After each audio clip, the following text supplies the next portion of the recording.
Ыйманы осы ушундай. Hazret İmam Abu Hanifa'nın dagı kebiröler murji'a dep ayıptaşkandары бар. Murji'a dep Abu Hanifa'nı koşup algаны бар.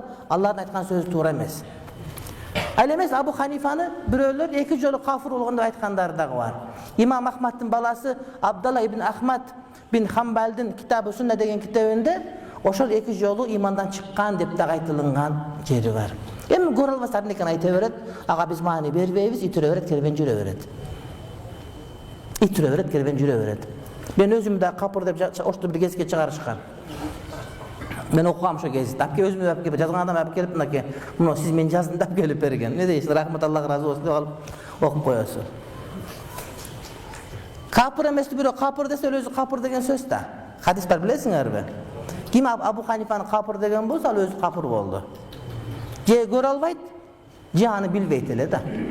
Кече бирөө айтат, сиздер качан болсо чырылда ушу туура эмес фирканы коргоп жүрө берет. Ким десем, ал Матуриди. Бу имам Абу Мансур Матуриди эч ким билбейт, бир белгисиз бир философ дейт. Аны сен билбейсиң, сен билбеген бизге мааниге эмес. Биз бардыгыбыз билебиз. Акыл Сүннат вал жамааттын эки чоң имамынын бири Аш'ари Матурид илгерден айтылып келет. Элдин бардыгы билет. Только сен жана сен жамаатың билбейт болду. Эми саңа теңелип мен дагы сенин шейхтериң айта турган болсом, анда жер жарылып кетет. Ошон үчүн башка бир этикат кылган аалымдарын да сен каттуураак айткан болсоң, сага андан каттуураак жооп келип калышы мүмкүн. Гүнай кабира, чоң күнөө кылгандардын бири өзүнүн атасын сөккөн дейт, энесин сөккөн дейт. Я Алла, кантип ата энесин сөгөт десе, сен бирөөнүн атасын сөгөсүн, ал сенин атаңы сөгөт дейт. Ана сөгүп атасың атаңы деген сөз.